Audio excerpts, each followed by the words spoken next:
Welcome into the DNVR Avalanche podcast presented by DraftKings Sportsbook. Use code DNVR when you sign up for a new account to get amazing odds boosts every single day. Rudo here, alone, on the entire couch, and I still feel like there's more healthy people on this show than there are on the Avs roster. So that's what it feels like right now to be on the Colorado Avalanche. Certainly not nearly enough NHL caliber players out there. This was just a bit. Everyone will be joining the show shortly. Jesse's ready to hop on right now.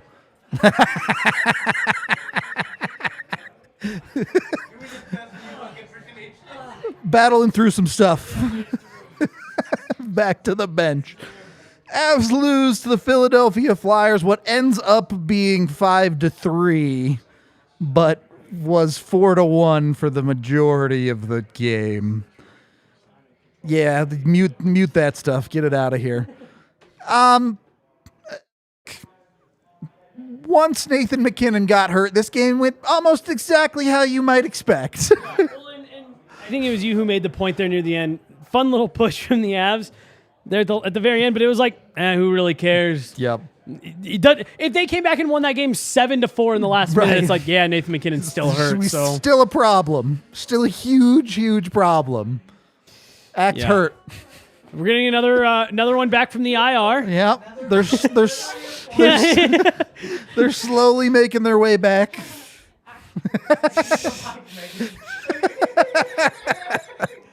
can't hear you. Just came back from the training room. Yeah. Working some things out now. Yeah, 6 to 8 weeks. There was quite a big line. Okay. We have to do a game rundown today, so I said I would do the game rundown in 10 seconds. All right, you ready? I am ready. We got the timer up, boys. 3, 2, 1. Is it going? It's not going. 3, 2, 1. Oh, God. The outcome of this game is irrelevant. The only thing that matters is Nathan MacKinnon's health. Yeah. The end. He did it. We were going to do a full 60-second. We went on to risk him getting injured halfway through. Yeah, too long a shift. Yeah, You really gotta cut it short these days. Look, the game. We're brought to you by. We'll talk about the game a little bit, and we'll go through it. But I want to start with the Nathan MacKinnon conversation because this really is the topic, right? Yes. If Nathan MacKinnon is missing significant time, the Avs are in trouble. Like, I don't know. How do the Avs survive without him, I guess? Let me ask it that way. Not just that. I mean, you have one guy left in that top 6, right? Mikko's the only dude. I mean, that's your two biggest producers of points for the Colorado Avalanche for any hockey team. Yeah. And you have one guy. Mm-hmm. So that means you have bottom 6 players and AHL players filling those spots. 11 of your 12 forward spots. Competing against high-end talent. Tonight, you were lucky because you were playing the Flyers. It could be worse. Yeah. And if the Avs don't get healthy soon now, I mean, like, this was the tipping point tonight. We were talking about a pregame. This is, like, worst-case scenario, what happened. Well, because, I mean, to your point about it being the Flyers, if Nathan MacKinnon stays in that game, honestly, I feel pretty comfortable at saying that, when that game's 2-1 when Nathan MacKinnon left, like, Avs are fine. They get back into this. They're only down 1. It's not a big deal. You lose Nathan MacKinnon, and it's not that you still don't have Makar and Taves and Ranton. Like, you still have good players, but just your point is spot on, Blais, of that top 6 is down to one guy. Yep. One guy that you had slotted into your top 6. Forget top line. Forget, 1C. No, your top 6. There's one man left standing from that. So everything is filled in. This is why when we talked about Darren Helm being out several weeks ago and people kind of laughed like, well, that's not really a key injury. This is why. Like, it forces everyone else to slide up, and you have Darren Helm's replacement now skating in your top 6. Yep. It's just too many. It's too many injuries. And hopefully the Avs get a few guys back soon here, but what felt like reinforcements is now like, okay, you get Valanciushkin back. That's great. That doesn't replace Nathan MacKinnon, though. Right. Yep. Well, and yeah, you're now at the point where you Had Nathan MacKinnon not gotten hurt in this game, and you get Val Nichushkin back tomorrow, you're like, okay, cool. You feel fine again. You have two lines that you can do. Nate, Val. You can do Mikko. With Newhook and Comfort, and you feel at least like you can stomach that. Yeah. If you're without Nathan MacKinnon for any amount of time, there's no replacing that. I'll even write off this next game against Boston, right? Sure. Let's say Nate misses that one. That's a tall order, even with Nate and all, considering all the other injuries. So if he's out for anything beyond that, and I mean, like, this even feels silly to point out because, like, duh, but like, you're in some trouble, and you're now going from, in my opinion, of like just survive, keep your head above water. It's like just stay competitive in the games, and try to squeak one out here or there. Now, if you get Lehkonen back, if you get Nichushkin back, if Foodie ends up being available to play in the next, isn't that funny? That's where we're at. Then I'm like, oh, if you can get Foodie back, a guy that we didn't even think we'd see in the NHL this year. Yep. But if you start getting some of these guys back in more, in multiples, all right, it makes it a little bit easier. But again, I just don't know how realistic that is. The Avs need like a team mom to kiss boo-boos and make things better. Some kind of magician to make injuries go away, Yeah, I think might be something. more effective, but it's not good. It is definitely not good at all by any stretch of the imagination. We'll see over the next couple of weeks, but if MacKinnon is more than day-to-day, watch out for bad times. Yeah. Well, then here's the other thing, too. Just because there's people talking about making trades, like, it's not that that's like necessarily a bad idea, given how bad this has gotten. But the Avs' reality is they really can't afford to make a trade to bring in anyone meaningful. Yep. That would like actually make you feel better about this situation, just given cap constraints and all of that right now. The good news, I guess technically, is that I don't think any of these injuries are projected to be into the playoffs. The reason that's bad news is you can't exploit the loophole of LTIR stuff, and then add a big contract. If they knew that Gabe Landeskog wasn't going to be good to go until after the postseason, you could maybe try to make a play for one of your big fish trade targets right now, Jonathan Taves, Patrick Kane, whoever it is that they're going to say that's our big target for the year. Those are just two random names. Sure, but like the hope theoretically is that Gabe Landeskog's good to go by early February. And so like you really don't even have that option for a trade outside of a bottom six guy who you can get some team to like eat some salary. But at that point, you're just giving away assets for the sake of giving away assets. Well, I think right now, too, you're talking about it's December, right? Like, we were talking about this in the pregame a little bit here, but it's December. So these injuries, they suck, and you're going to lose ground to other teams. As long as they start getting healthy by the All-Star break, realistically, you can make up the deficit that's gonna happen now for the next few weeks. Yeah. Unless they start getting players back like you're talking about. And they're expected to. Yeah. Shane Bowers is supposed to be healthy. I don't know where Nichushkin's at, but I saw the step he took in camp where he went from 0 to 100, and I just expect Nichushkin to be back sooner maybe than we're expecting to. And look, like, there's no Avs practice tomorrow. It's an off day for them. But I mean, like, theoretically, I don't want to put too many eggs in this basket because I'm sure the way things are going, I'm sure this isn't how it's going to play out. But like theoretically, we could show up for morning skate to Ball Arena on Wednesday, and Nate could be on the ice, Lehkonen could be on the ice, Nichushkin could be on the ice, and suddenly you feel a whole lot better about this. It's just the fact that all three of those guys who I just listed, who knowing nothing about MacKinnon, just going purely based off of what we saw. Yep. From him on the ice, I would say those are the three guys that you can most reasonably expect to be back sooner. The hard part is We could also get to Ball Arena on Wednesday, and none of those guys could be on the ice. And that's just kind of where you're at. So it doesn't feel good right now. It feels pretty dire. Feels real dire. But, injuries are part of the game. Injuries are part of the business. But, whew.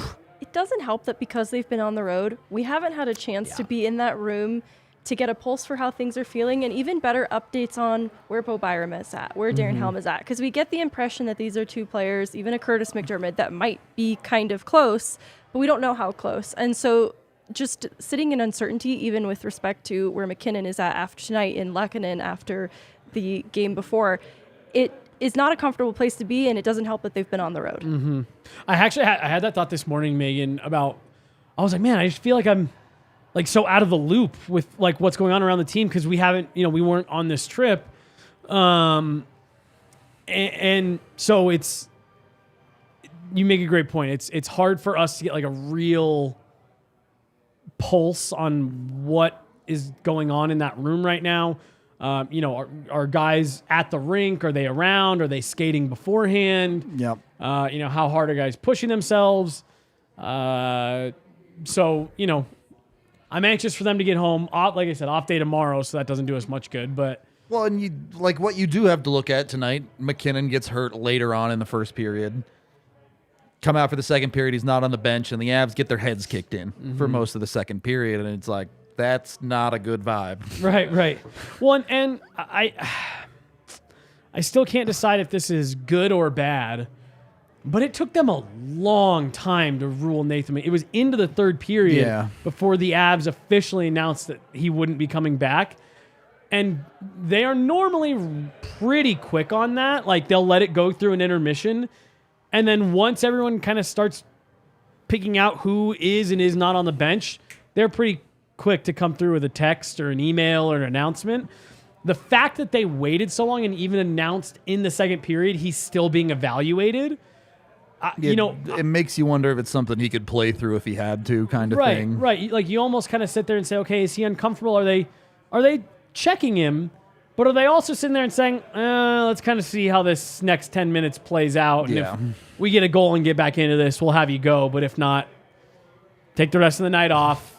Don't punt make it on worse. this game. Day off tomorrow. Yeah. Not great, Bob. No, there's very little positive to talk about. One silver lining, though, our healthy player of the game, because king of the games are in the past. All we can hope for is a healthy player of the game, and he was only barely healthy. Alex Newhook. It's got to be at least a silver lining that dude plays 20 minutes and picks up 2 goals tonight. Sure, the second goal was kind of in garbage time.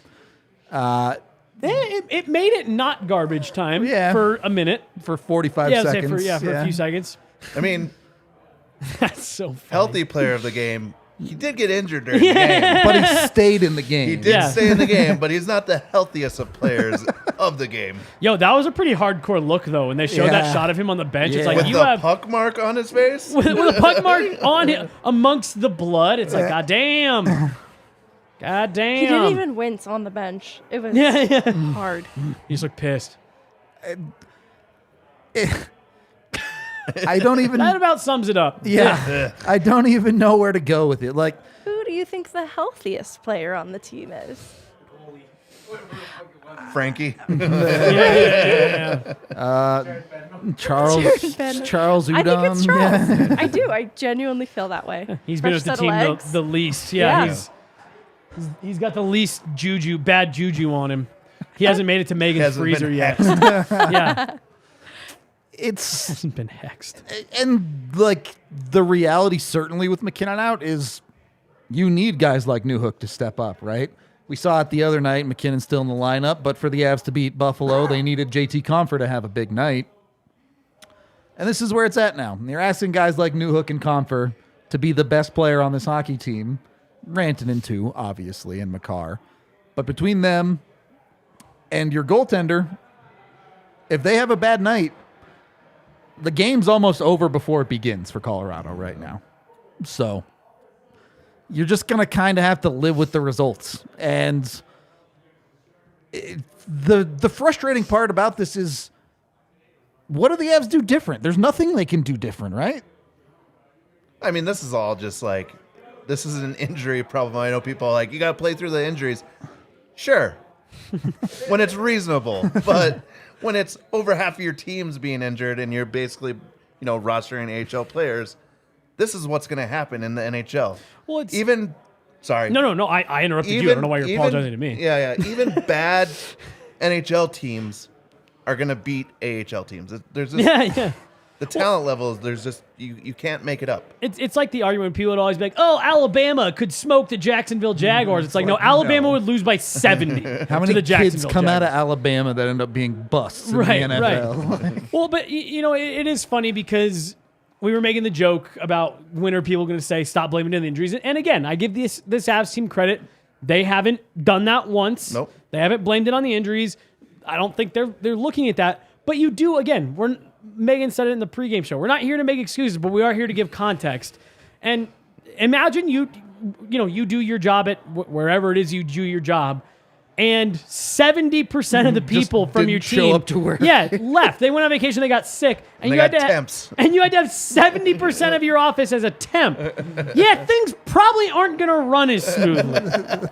Like you're probably going to miss a couple deadlines. So true. And so when you hear people like, oh, well, they just got to deal with it. Well, that's true to a certain extent. But when you get to this point, this has now crossed over a line of you have to play through it. Right. You are now missing enough players that we were joking during the game. Like we can't hear Jared right now, but he's got a big can grin see on that his face. smile. You can just tell that he's like, this can't be real life. You're missing enough players that this barely even resembles the team that you thought you had going into training camp, or that you had going into training camp. And it all kind of started with the fact that the Gabe Landeskog surgery needed to be redone. Yep. That it didn't quite heal the same way. The fact that Darren Helm's surgery that he got after the Cup final didn't quite heal the wasn't right enough. way. Val Nichushkin had a separate foot/ankle injury that just kind of, my understanding is it isn't directly related to that last one, but it wasn't helped by the last one. It all kind of started with those three that just, they never healed up maybe the way that the team thought they would. Because if you have Landeskog and Helm and then a couple of these injuries come in, it doesn't feel as bad. It's the fact that you started from behind the 8 ball so early on, and you really are. You're down to one guy from your original top 6. This is a completely different conversation than you got to deal with injuries. It just is at this point. Obviously, the top 6 is the important part, but even that's underselling how many injuries the Avs are dealing with right now. Darren Helm, Shane Bowers. On the defensive side, Bowen Byram and Josh Manson. Both guys that would play in your top 4 probably. Yep. It is genuinely over half of this roster is different, not just from what you would like as the Avs lineup, but from the Avs opening night lineup. Yeah. That's how many injuries they are dealing with. Yeah. Well, and it's the top guys are the ones that are really important. But again, going back to the Darren Helm example, like your fourth line, part of what made the Avs so dominant in that postseason run was their third and fourth lines just chewed up opposing teams' bottom 6. Yep. That fourth line in particular, the Cogliano, Helm, O'Connor, I mean, just ate every other team's bottom 6 for lunch. And when you're rolling out a fourth line that features Anton Bleed, Dryden Hunt, and Jason Megna, that is not a fourth line that's going to win a lot of depth matchups. Meanwhile, Cogliano and O'Connor are playing on your second line. Right. Not quite the same. No. And so it's just, it's this brutal trickle-down effect, ripple, whatever you want to call it. I genuinely do. Like, Jared Bednar has had this shit-eating grin on his face this entire presser because he's kind of like the day that Yaya's having, where it's like it's gotten so bad that you're like, who gives a fuck? There's nothing you can even say. Who even cares at this point? We love you, by the way, Yaya. Yeah, see? It is what it is. What can you fucking do? Like, there's just, the injuries have gotten so bad, all you can do is show up to the rink with a smile and Get hope. through it. I don't know. And that's what's so frustrating about this is it's not like, hey, you come to the rink and there's this thing the Avs can work on to get better. It's anybody healthy today? Right. No? All right. Who's well, still standing? I feel like in 2 weeks' time, it's not going to be immediately better, but I think the conversation and the tone of it will be better from what it is right now, because I do think in 2 weeks' time, we have somebody return to health. And we have some answers, too, on the severity of Lehkonen, MacKinnon. Yeah. Like, even Rodriguez, we know it's week to week, right? I'm looking at him hopefully returning sometime late December, February. Is that realistic? Because what? Jared said 2 to 4 weeks on Rodriguez. Yep. And it's been 2 weeks. I was going to say, and it's been just about 2 weeks now at this point. So, I mean, you're entering into that window. Val, I think we've already gone past the 1 month.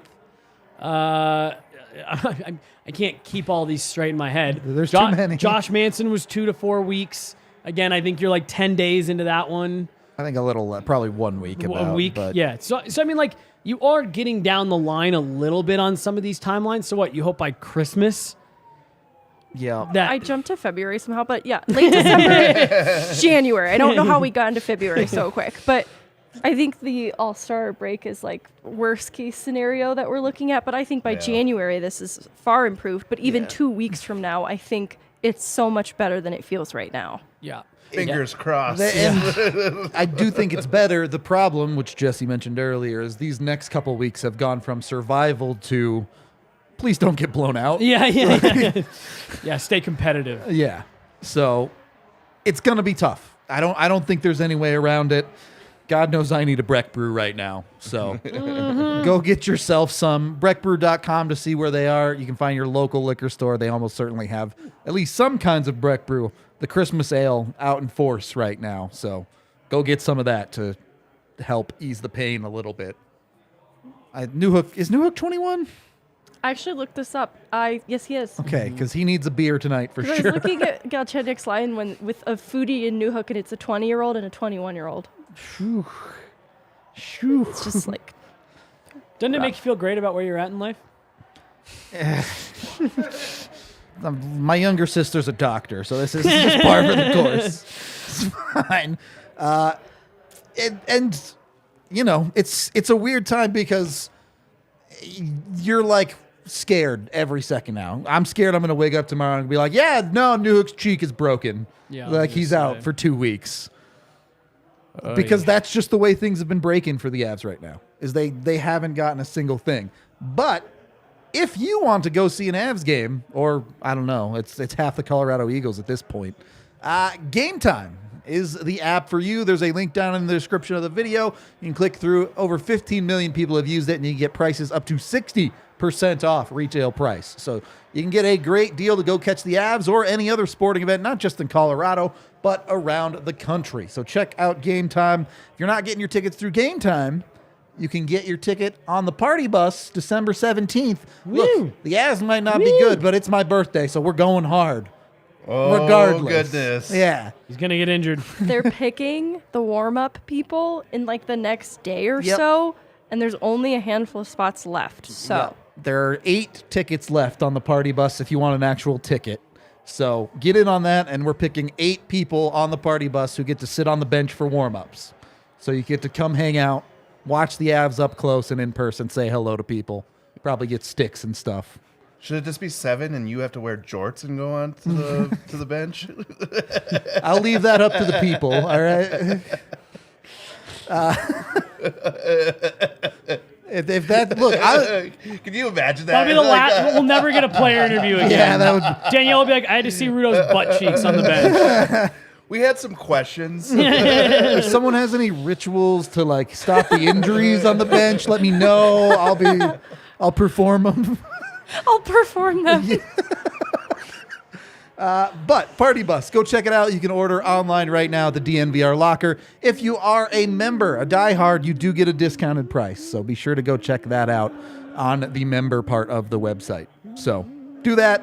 Of course, if you don't have if you do already have a ticket, you can buy a bus ticket. I think it's just $20 to ride on the bus with us. So if you want to do that, It's a good deal. either way, win or lose, we're going back to the bar and drinking. So maybe in pain, maybe in happiness. Who's to say? Do all that.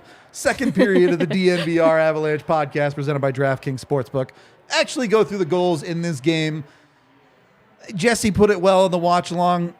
There's really not a ton to break down on these things because it's like, oh, the Avs players are just worse. Because that's the reality of their lineup. But starts out well. Newhook gets the tip on the power play. At this point, MacKinnon isn't hurt. You're feeling pretty good. And then they give up the comeback goal to Philly.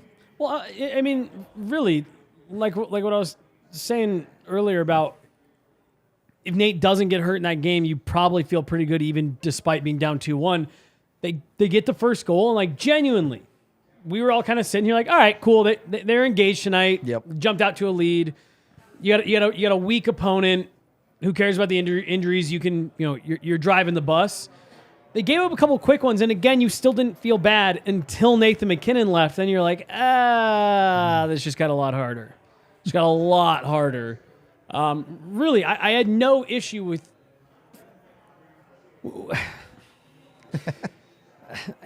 Outside of the injury, like I didn't have a hard I haven't had a hard issue with any of these last couple games. You're dealing with an insanely depleted lineup, and it got even worse tonight. The only way that it could have gotten worse is had Cale Makar also left with an injury. We can't be saying things like this anymore. I love that all the breakdown turns into the injuries, though. Yes, it's like, that's what it is. What else can you genuinely talk about? No, I know. Because really, after that first goal, all of us were like, hey, the power play's going. Yeah. That's what you needed to have clicking for you tonight. Kill a penalty. Yeah, they give up a couple. Of those goals, there's probably one. Pick which one you didn't like from Georgiev. Other than that, I don't have a huge issue with any of those. Yeah, I mean, I think that's the other part of this, right? It's like the goalies are going to have their A-plus games right now. Yeah, And that wasn't one tonight. It wasn't a real bad game, but Right. it wasn't one of a solid performance. Well, it wasn't you literally, I mean, you need your goalie stealing every other. Yeah. Yep. Every other win that the Avs get right now has to be like a straight up goaltender steal. Yeah. And that's a tall order that frequently. Yeah. Yeah. And Looked out of sorts a little bit, I thought. Giving up some weird rebounds. Yeah, Things if- of that nature. And allowing things from up high, which I feel like he usually tracks really well Yeah. through Yeah. traffic, and tonight he didn't. And so that's why I'm not upset with Georgiev. It just was a little unlike him and not his best Well, Sure, game. yeah. this is a game where it did feel like, if Georgiev was one save better, maybe the Avs are in it a little bit more, for sure. I'm not going to give him a free pass there. But also, you watch this team flounder to find anything for a period and a half, if not more, of this hockey game. Yeah. Yeah. You give them the small bit of credit for the push there at the end. They had every excuse to just roll over and let this one kind of bleed out. So credit to them for making a nice little push there. They made it interesting for 25 seconds. It's almost like if you switch the second and third period, I wonder how the outcome would be. Yeah. Because that second period very was just different a hockey. snooze fest from the And- Avs. And look, it's not like the Avs went completely without chances tonight. You had Kaut with a breakaway who couldn't finish. You had Makar with a breakaway who didn't finish. Back when the game was still 3-1 instead of 4-1. Had they been able to get that second goal, maybe this game looks a little bit different. But again, you just can't overcome the fact, and it's not like Hudon had like 3 chances in the first period. Yeah. He had a pretty Some effective point-blank night shots. by himself. by himself. it's just, and that's the difference, right? If I'm not wishing injury on anyone, to be clear, but if Anton Bleed is the injury in a game, okay, the Avs lineup doesn't get completely shuffled for that. It's one guy in the bottom 6 who you replace. But when Nathan MacKinnon gets hurt, every single line is now in chaos. Well, even from an emotional side of it too, right? Like all these players are human, and when you have your team leader basically taken out of a game, compounded with everything that's happened this year, that's just one of those things that just kills the vibes in the room, like in the locker room. I haven't checked it since the game ended, but with like 7 minutes left. Again, not that it matters, but the Avs actually were on the better side of the deserve to win-o meter, which means nothing. But admirable in their play. That they, again, the guys that were there, they skated hard. Yep, and like realistically, you got a lot of the things you'd like to see in an Avs win. You get the power play goal. Makar and MacKinnon get points on it for Newhook. You have a great play from Mikko Rantanen. Yes, it came a little bit late in the game, but that's a sick goal that only a great player is going to score.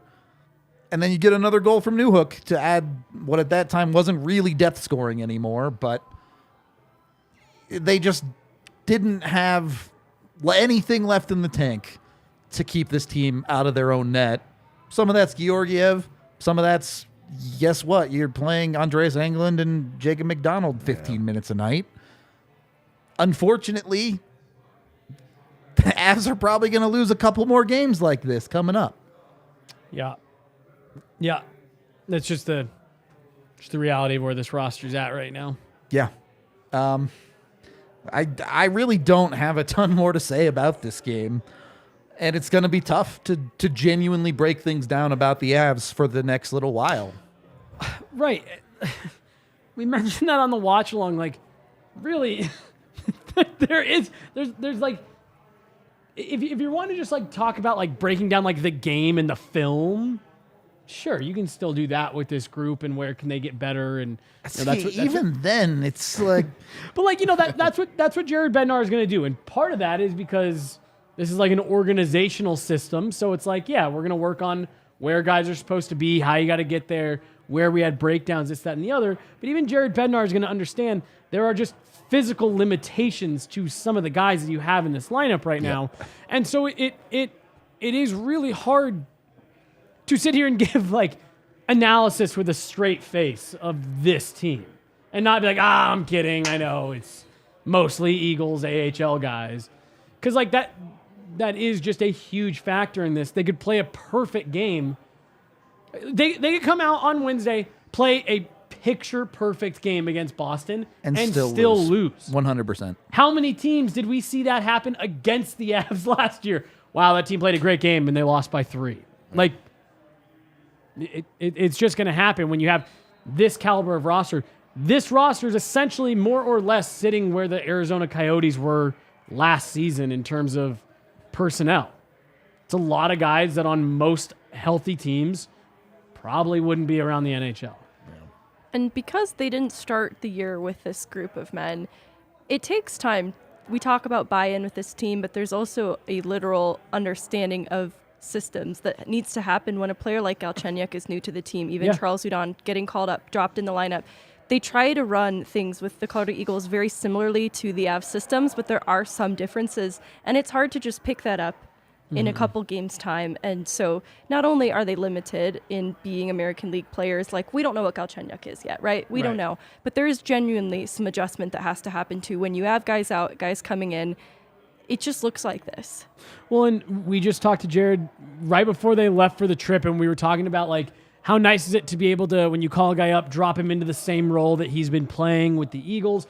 You have guys all over this lineup right now that are playing, and you're asking them to do different things than what they normally do with the Eagles, or play much heavier minutes, penalty kill, whatever. It's like you're right. It's the same system, but there are quirks to it that are not always going to be worked out right away. Letting McDonald know that he does, in fact, play defense is a thing that they need to talk about as well. There's a lot of minutia to playing together too, right? And you're into December. Most teams that have had a little bit more stability in their lineups, their lines are starting to understand each other's tendencies pretty well at this point.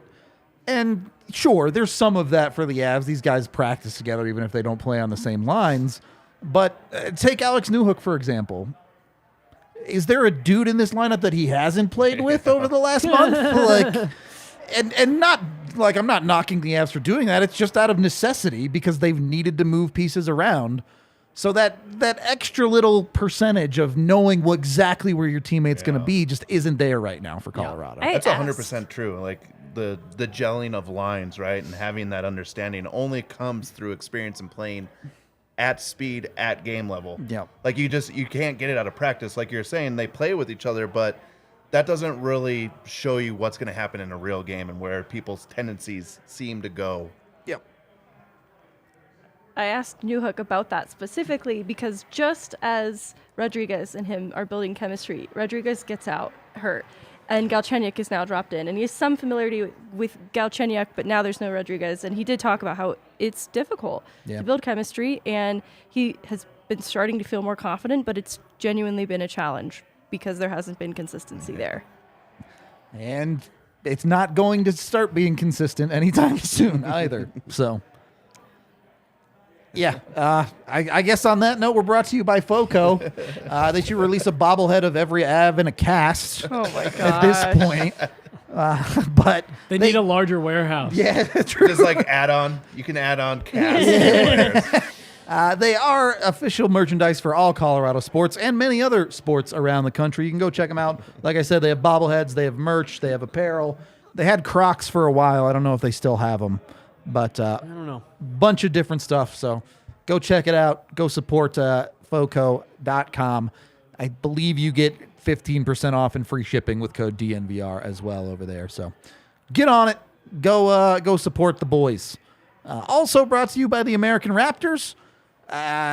One thing that's great about their rugby team is it's completely free to go watch at Infinity Park in Glendale. If you go to AmericanRaptors.com, you can get your tickets for $0. Go over there, have a great night, watch a sport that is just as physical as hockey, and hopefully less people get injured. That would be ideal. But Infinity Park is an amazing place, too. It's a great place to just go spend an afternoon. All sorts of awesome stuff at that place. So check it out, AmericanRaptors.com. Third period of the DNVR Avalanche podcast, presented by DraftKings Sportsbook. We got Megan's arch nemesis is on the TV again. I actually have been to a 12 and Thunderbirds under game. Rampage. Sorry, I've been to a Rampage game. That's what I meant to say. I don't dislike the Rampage. We could talk afterwards. Yeah, Blaise is looking very confused. He missed all of this. You don't know how I feel about the Thunderbirds. Blaise, Yeah, I was how gonna say. many Thunderbirds could you fight and win against? I mean, is this the all at once, or are they like filing into a line? Like, if I get back into like a stall, a bathroom, where they have to come at me at one time. He knows. That was what I said. You got to get him into a narrow entryway. Because I can take down a lot of kids that way. Get them coming at you one or two at a time, Yeah. and But if they bum rush me, obviously, like they're gonna take me down. Just so you know, with 162 votes, I asked, did you cry tonight? 59% said yes. 40% Unfortunate. said no. 59. Ben Myers recalled tomorrow. I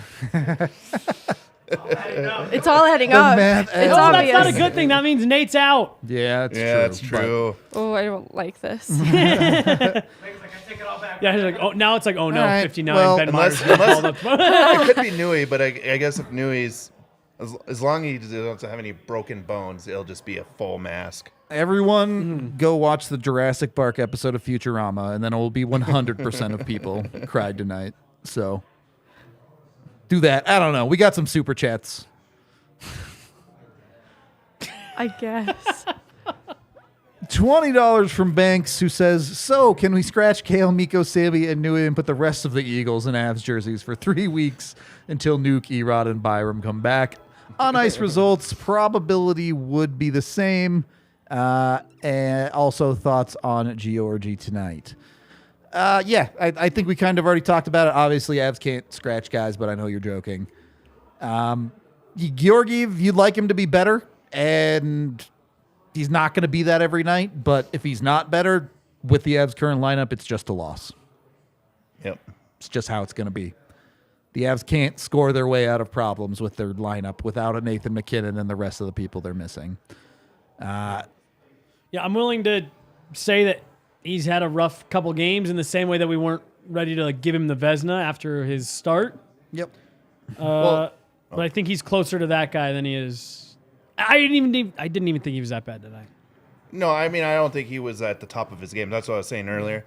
The other part of that, too, is like, goaltending is the goalie and the defense. And even your forwards, right? So, like, when you have those injuries, like, they're going to get better scoring opportunities than if your whole line is there. So Again, the The third goal is the only goal that you really can have a problem with for Georgiev tonight. I think. Yeah.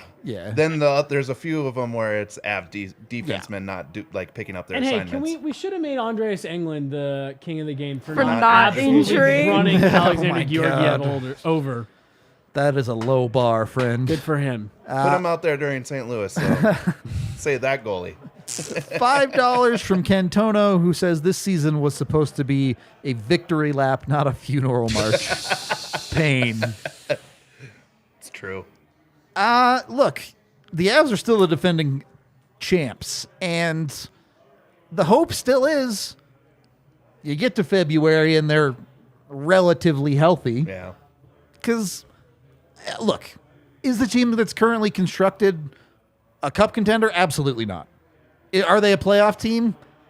Probably not. Probably not. This iteration tonight? Yeah. No. But the team healthy, if they can get there, is still absolutely those things. Oh, it's a cup favorite. Yeah, right. The team healthy is so good that they can get away with a couple of weeks of terrible play. Yeah. But every injury that it keeps adding up makes that harder and harder and harder. And then $2 from Vaguely Sober with the DNVR sweaty boy memes. Sweaty boy. Sweaty boy. $5 from Zach as well, saying, "Do I get a lightsaber versus the Thunderbirds?" Whatever you Whoa, want. whoa. Rudo, your shoes are just such chaos. I was looking at them Yeah, while you were they're doing. falling apart pretty good. They're tied off to the side, like the rabbit ears are fully on the side of the shoe.